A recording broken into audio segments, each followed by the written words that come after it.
एक घने जंगल के किनारे एक छोटा सा गांव था जिसका नाम था हरियालीपुर। चारों ओर हरियाली और विशाल पेड़ों से घिरा यह गांव बेहद शांत और सुरम्य था। इस गांव में दो दोस्त रहते थे जिनका नाम था मनु और राजू। दोनों की उम्र लगभग 12 साल थी और वे दोनों जंगल की हर छोटी बड़ी चीज से परिचित थे। मनु और राजू का दिन जंगल में खेलते कूदते ही बीतता था। उन्हें जंगल में नए नए रास्ते खोजने का बहुत शौक था। उनके लिए जंगल एक रहस्यमयी दुनिया की तरह था जिसमें तरह तरह के पेड़ पौधे, पशु पक्षी और अद्भुत नजारे थे। अक्सर सोचते कि जंगल के उस पार क्या होगा, लेकिन गांव वालों के डर से वे कभी बहुत दूर नहीं गए। गांव के बड़े बुजुर्ग उन्हें बताते कि जंगल में गहरे जाने पर रास्ता भटकने का डर रहता है और कई जंगली जानवर भी वहां हैं। एक दिन की बात है, बारिश के बाद जंगल और भी खूबसूरत लगने लगा था। पेड़ों की पत्तियां ताजगी से चमक रही थीं और धरती पर छोटी छोटी घास के फूल खिले हुए थे। मनु और राजू ने उस दिन तय किया कि वे आज जंगल में कुछ नया खोजेंगे। दोनों अपने बैग में पानी और कुछ खाने का सामान लेकर जंगल की ओर निकल पड़े। चलते चलते वे एक ऐसी जगह पहुंच गए जहां वे पहले कभी नहीं गए थे। वहां के पेड़ पहले से कहीं बड़े और घने थे। अचानक उन्हें किसी के पैरों के निशान दिखाई दिए। निशान देखकर मनु ने कहा, राजू, ये देख, ये तो इंसान के पैरों के निशान हैं, लेकिन यह रास्ता तो गांव में कोई नहीं आता। ये तो बहुत ही अजीब है। राजू भी हैरान होकर बोला, चलो इनका पीछा करते हैं, देखते हैं ये हमें कहां ले जाते हैं। दोनों दोस्त निशानों का पीछा करते करते जंगल में गहरे अंदर तक पहुंच गए। कुछ दूर चलने के बाद उन्हें एक पुराना टूटे फूटे घर जैसा कुछ दिखाई दिया। यह एक वीरान सा झोपड़ा था जो बहुत ही रहस्यमयी लग रहा था। उसके चारों ओर लताओं और बेलों का जाल सा बिछा हुआ था। झोपड़े के पास पहुंचते ही उन्हें एक अजीब सी आवाज सुनाई दी। दोनों थोड़े डर गए, लेकिन हिम्मत करके पास गए। झोपड़े के अंदर एक बूढ़ा आदमी बैठा था। उसकी दाढ़ी और बाल सफेद थे और उसकी आंखों में चमक थी।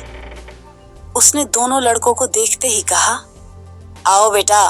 तुम लोग यहाँ कैसे आए? मनु और राजू डरते डरते बोले, हम जंगल में खो गए थे और आपके झोपड़े तक आ गए। आप कौन हैं और यहाँ क्या कर रहे हैं? बूढ़ा आदमी मुस्कुराया और बोला, इस जंगल का रखवाला हूँ। मेरा नाम धर्मदास है।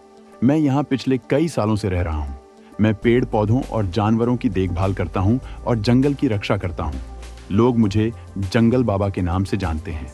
जंगल बाबा ने फिर कहा, बहुत कम लोग जानते हैं कि यह जंगल सिर्फ पेड़ और जानवरों का घर नहीं है। यहाँ पर एक पुरानी गुफा भी है जो एक खजाने की रखवाली करती है, लेकिन उस खजाने तक पहुँचना आसान नहीं है। केवल सच्चे और निडर लोग ही वहाँ पहुँच सकते हैं। खजाने का नाम सुनकर मनु और राजू की आंखों में चमक आ गई।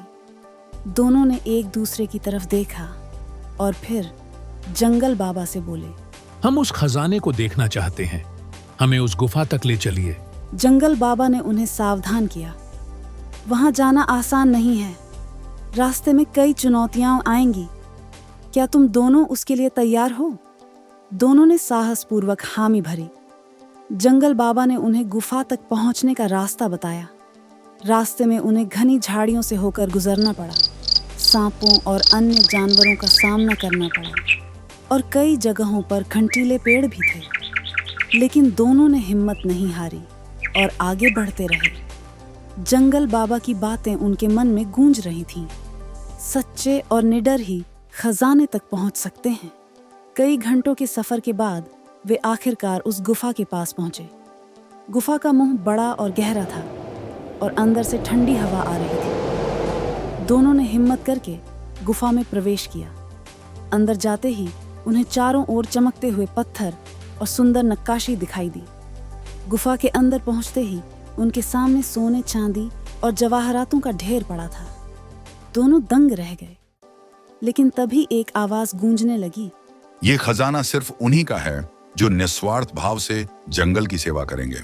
यह सुनकर मनु और राजू समझ गए कि यह खजाना उनके लिए नहीं, बल्कि जंगल और इसके जीवों के लिए है। दोनों ने मिलकर यह तय किया कि वे गांव लौटकर जंगल की रक्षा के लिए लोगों को जागरूक करेंगे और इस खजाने की बात किसी को नहीं बताएंगे। मनु और राजू गुफा से बाहर आए और जंगल बाबा का आभार मानते हुए वापस गांव लौट गए। अब वे जंगल को सिर्फ एक खेल का मैदान नहीं, बल्कि एक जिम्मेदारी की तरह देखने लगे।